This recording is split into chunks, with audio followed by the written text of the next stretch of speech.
Good morning दोस्तों। मैं आपका दोस्त अमित तोमर हमेशा की तरह लेके हाजिर हूँ सुबह के सवाल जो बने हैं कल रात तक की सुर्खियों से। आज तारीख है 1 अगस्त 2020। दैनिक समसामयिक की सभी प्रतियोगी परीक्षाओं के लिए, फिर चाहे आप बैंकिंग, पुलिस, रेलवे, एसएससी किसी भी कॉम्पिटिटिव एग्जाम की तैयारी कर रहे हो जिसमें current affair with static GK पूछा जाता है, तो आप सही जगह पर हो। लेते हैं आज की मोटिवेशनल लाइन। आज की मोटिवेशनल लाइन है, इंसान को कठिनाइयों की आवश्यकता होती है। हाँ जी, बिल्कुल इंसान को कठिनाइयों की आवश्यकता होती है, क्योंकि सफलता का आनंद उठाने के लिए ये ज़रूरी है। भैया, जब आप सफलता का अगर आपको आनंद उठाना है, आपको सफल होना है, तो आपको कठिनाइयों की आवश्यकता होगी। आपको कठिनाइयों से होकर ही गुजरना पड़ेगा, तब आप सफलता तक पहुंच पाओगे। ठीक है, चलिए बढ़ते हैं आज के सेशन की तरफ। और आज का पहला सवाल, किसे यूएन जलवायु परिवर्तन का युवा सलाहकार नियुक्त किया गया है? Option number A Naina Srivastava, option number दो अर्चना सोरेन, और ऑप्शन नंबर तीन Payal Kaushal, option number D Rupali Nain. दोस्तों, इस सवाल का राइट आंसर होगा आपका option number B Archana Soren. क्या है पूरा मामला, आइए देखते हैं। दोस्तों, संयुक्त राष्ट्र महासचिव एंटोनियो गुटेरेस ने ओडिशा राज्य की अर्चना सोरेन को जलवायु परिवर्तन के नए युवा सलाहकार के रूप में चुना है। भारतीय जलवायु कार्यकर्ता अर्चना सोरेन अब बिगड़ते जलवायु संकट से निपटने के लिए दृष्टिकोण एवं नए समाधान यूएन को प्रदान करेंगी। दुनिया भर से 6 अन्य जलवायु नेताओं के साथ, दोस्तों पूरी दुनिया से 6 लोग यहाँ सेलेक्ट हुए हैं। उनमें से जो उड़ीसा की हमारी अर्चना सोरेन हैं वो भी शामिल हैं, तो भारत के लिए गौरव की बात है। संयुक्त राष्ट्र जलवायु परिवर्तन के नए युवा सलाहकार समूह में शामिल किया गया है। वर्तमान में अर्चना सोरेन सांस्कृतिक प्रथाओं के दस्तावेज संरक्षित और बढ़ावा देने और अपनी वकालत और अनुसंधान के अनुभवों को विस्तृत करने पर काम कर रही हैं। उम्मीद करता हूँ ये खबर आपको समझ आई होगी। चलिए रुक करते हैं आज की अगली खबर का।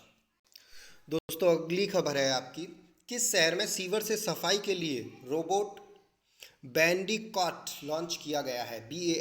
BANDICOOT बैंडिकॉट लॉन्च किया गया है।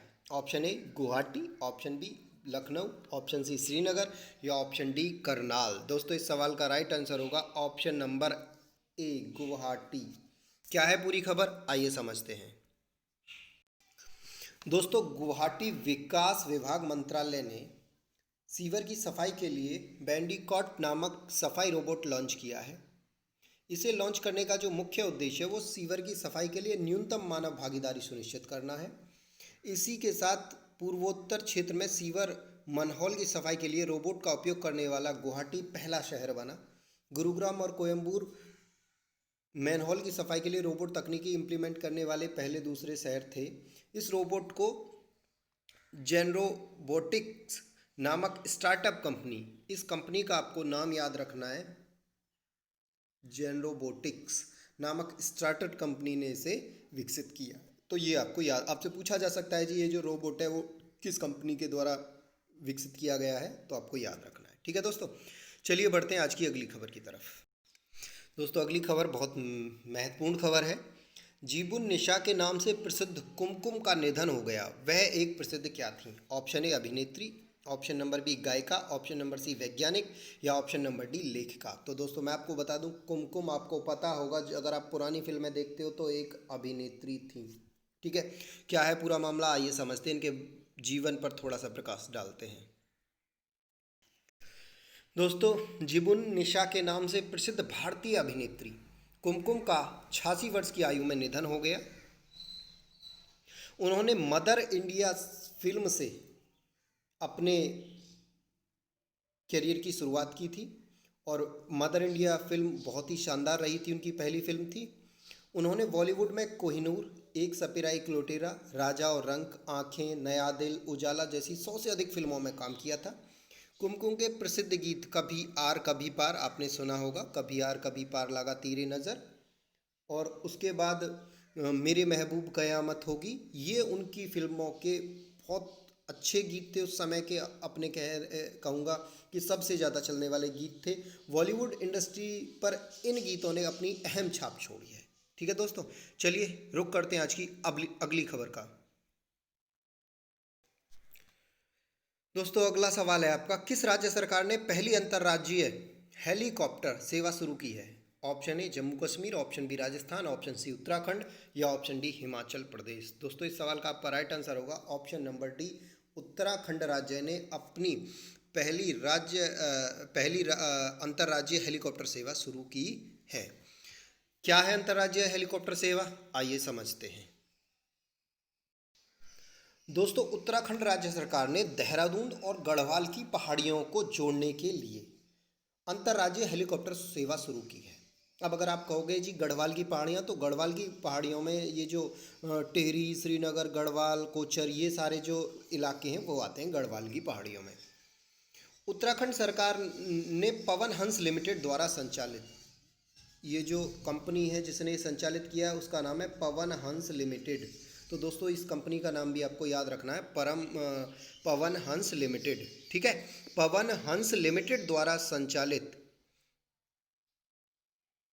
उड़े देश का आम नागरिक, उड़े देश का आम नागरिक कनेक्टिविटी योजना के तहत, जिस योजना के तहत ये उड़ान शुरू की गई है उस योजना का नाम है उड़े देश का आम नागरिक। ये भी आपको याद रखना है, उड़े देश का आम नागरिक। ठीक है दोस्तों, आपसे पूछा जा सकता है जी ये उड़ान जो किस योजना के तहत शुरू की गई है?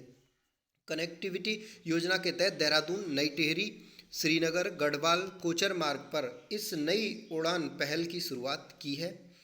हवाई सेवा के तहत देहरादून और नई टिहरी के बीच जो किराया रखा है वो है 2,930 रुपये किराया रखा गया है और यह दूरी मात्र 25 मिनट में तय की जाएगी। जहां आपको बस से अगर आप यात्रा करोगे, क्योंकि यहाँ ट्रेन का सफ़र तो है नहीं, पहाड़ी इलाका है, तो अगर आप बस से यहाँ पे यात्रा करोगे तो आपको जहाँ घंटों लगेंगे वहीं आपको इस हेलीकॉप्टर की यात्रा में मात्र 25 मिनट का समय लगेगा। ठीक है दोस्तों, चलिए एक तरह से हम कह सकते हैं कि ये बहुत ही सुविधाजनक है लोगों के लिए, आपका समय बचेगा।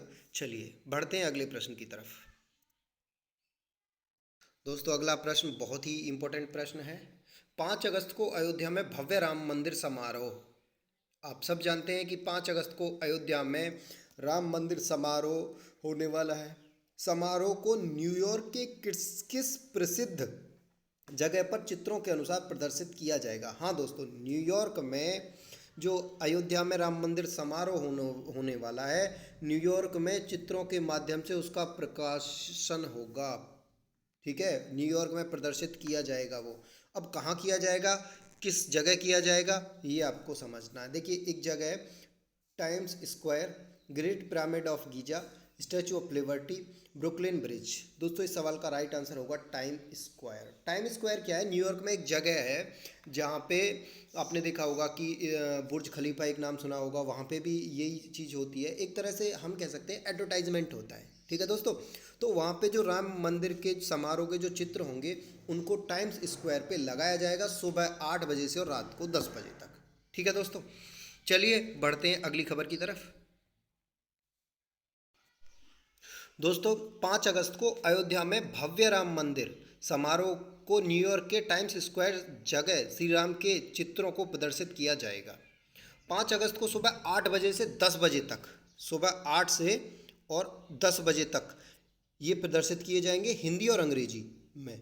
जय श्री राम, भगवान राम के चित्रों और वीडियो, मंदिर के डिज़ाइन और वास्तुकला के 3D चित्रों के साथ साथ शिलान्यास के चित्र की तस्वीरें टाइम्स स्क्वायर पर कई होर्डिंग्स को प्रदर्शित की जाएंगी, कई होर्डिंग्स में प्रदर्शित की जाएंगी। ठीक है दोस्तों, राम मंदिर निर्माण कहाँ हो रहा है? अयोध्या में। अब आपको यहाँ जो याद रखने वाली बात है वो ये है कि भैया राम मंदिर का जो निर्माण है वो किस कंपनी के द्वारा किया जा रहा है? तो दोस्तों उस कंपनी का नाम आपके सामने है, Larsen and turbo company. Larsen and turbo company Ram मंदिर निर्माण का कार्य कर रही है। ये बात आपको या आपसे पूछा जा सकता है कि भैया राम मंदिर निर्माण का कार्य किस कंपनी द्वारा किया जा रहा है, तो आपको याद रखना है लार्सन एंड टर्बो कंपनी। ठीक है दोस्तों, बढ़ते हैं अगली खबर की तरफ।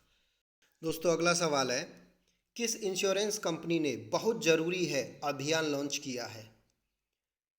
Option number A Bajaj Allianz general insurance, option number B Bharatiya AXA general insurance, option C national general insurance या ऑप्शन डी भारतीय जीवन बीमा निगम।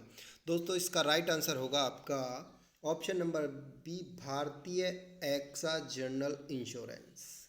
क्या है पूरा मामला, आइए समझते हैं। दोस्तों भारतीय एक्सा जनरल इंश्योरेंस कंपनी ने महाराष्ट्र और कर्नाटक राज्य में किसानों के लिए बहुत जरूरी है नामक फसल बीमा अभियान शुरू किया है। फसल बीमा अभियान शुरू किया है। भारतीय एक्सा जनरल इंश्योरेंस कंपनी प्रधानमंत्री फसल बीमा योजना के तहत महाराष्ट्र और कर्नाटक में 3 साल की अवधि के लिए किसानों का बीमा करेगी, जिसके लिए 800 करोड़ रुपए पारित हुए हैं। ठीक है दोस्तों, इसे महाराष्ट्र के अहमदनगर, नासिक, चंद्रपुर, सोलापुर, जलगांव, सतारा और कर्नाटक के मैसूरू, कोडांगू, धरवाड़ा जैसे जिलों में शुरू किया जाएगा। ठीक है दोस्तों, चलिए बढ़ते हैं आज की अगली खबर की तरफ। दोस्तों अगला प्रश्न है आपका, किसे संयुक्त राष्ट्र और international confederation for NGO ICONGO द्वारा करमवीर चक्र अवार्ड से सम्मानित किया गया है? आपके option A Jitendra YOUTV, B Neeraj TICRG और सी सुनील YDVSS और डी विवेक YLSDV। दोस्तों इस सवाल का आपका राइट आंसर होगा option number C Sunil YDVSS। क्या है पूरी खबर, आइए समझते हैं। दोस्तों SS मोटिवेशन के संस्थापक सुनील YDVSS को संयुक्त राष्ट्र और इंटरनेशनल कन्फेडरेशन फॉर एनजीओ द्वारा करमवीर चक्र अवार्ड से सम्मानित किया गया है। IIT दिल्ली में आयोजित री-एक्स लाइव समारोह में उन्हें टेलीग्राम चैनल SS मोटिवेशन के माध्यम से समाज में सामाजिक मुद्दों पर लोगों को प्रेरित करने के लिए इस पुरस्कार से सम्मानित किया गया। सुनील SS को पिछले साल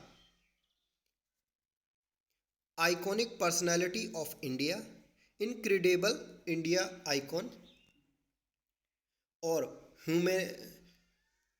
ह्यूमैनिटेरियन एक्सीलेंस जैसे पुरस्कारों से सम्मानित किया जा चुका है। दोस्तों इनके बारे में ये याद रखना है आपको, ये सारी बातें इनके बारे में आपको याद रखनी है। ठीक है, चलिए बढ़ते हैं अगली खबर की तरफ। दोस्तों अगला प्रश्न है आपका, कौन सा भारत का पहला DGCA अनुमोदित ड्रोन प्रशिक्षण स्कूल बन गया है? Option A Bharatiya Vimaan Akadami, option B Bombay flying club, option C Delhi flying club या option D Bharatiya aerospace and engineering club. दोस्तों इस सवाल का आपका राइट आंसर होगा option B Bombay flying club. ये आपका राइट आंसर होगा। दोस्तों नागरिक उड्डयन मंत्रालय ने बॉम्बे फ्लाइंग क्लब को देश का पहला DGCA अनुमोदित ड्रोन प्रशिक्षण स्कूल घोषित किया है। दोस्तों अगर आपको ड्रोन का पेशेवर पायलट बनना है तो आप बॉम्बे फ्लाइंग क्लब में अपना पंजीकरण या करा सकते हो, आप एडमिशन ले सकते हो। 14 से 31 जनवरी के बीच कुल 19,553 गैर अनुपालन वाले ड्रोन पंजीकृत किए गए हैं। उज्जैन मंत्रालय के अनुसार क्लब की हवाई फोटोग्राफी सुरक्षा बीमा के बारे में कुछ अहम शर्तों को पूरा करने के बाद ही इंटरेस्टेड कैंडिडेट्स को बॉम्बे फ्लाइंग क्लब प्रशिक्षण स्कूल में शामिल किया जाएगा। ठीक है दोस्तों, ये थी बॉम्बे फ्लाइंग क्लब के बारे में बातें। अब चलिए बढ़ते हैं आज की अगली खबर की तरफ। दोस्तों आज का अगला सवाल है, किस भारतीय क्रिकेटर ने फर्स्ट क्लास एवं IPL के सभी प्रारूपों से संन्यास लेने की घोषणा की है? Option A Mahendra Singh Dhoni, option B Manoj Tiwari, option C Ambati Rayudu या ऑप्शन डी रजत भाटिया। दोस्तों इस सवाल का आपका राइट आंसर होगा रजत भाटिया ने खेल के सभी प्रारूपों से संन्यास लेने की घोषणा की है। ठीक है दोस्तों, चलिए बढ़ते हैं आज के अगले सवाल, जो कि आज का आखिरी सवाल भी है। क्या कहता है दोस्तों, आज का आखिरी सवाल है, किस देश ने जरकान मिसाइल का सफलतापूर्वक परीक्षण किया है? तो दोस्तों आपके राइट ऑप्शन है रूस, इजराइल, ईरान या अफगानिस्तान। इस सवाल का राइट आंसर होगा आपका ऑप्शन ए रूस। हाँ जी, रूस ने जरकान मिसाइल का सफलतापूर्वक परीक्षण किया है। ठीक है दोस्तों, ये थे आपके आज के सवाल कुछ महत्वपूर्ण। और अब चलते हैं आज की इम्पोर्टेंट बुक्स की तरफ। आज की इम्पोर्टेंट बुक्स में पहली बुक बहुत इंपॉर्टेंट है, आने लायक है एग्जाम में, Obama the call of history. आपने सब ने नाम सुना होगा बराक ओबामा का, जो संयुक्त राज्य अमेरिका के पूर्व राष्ट्रपति रह चुके हैं, और जो पूर्व राष्ट्रपति हैं बराक ओबामा, और जो लिखी है पीटर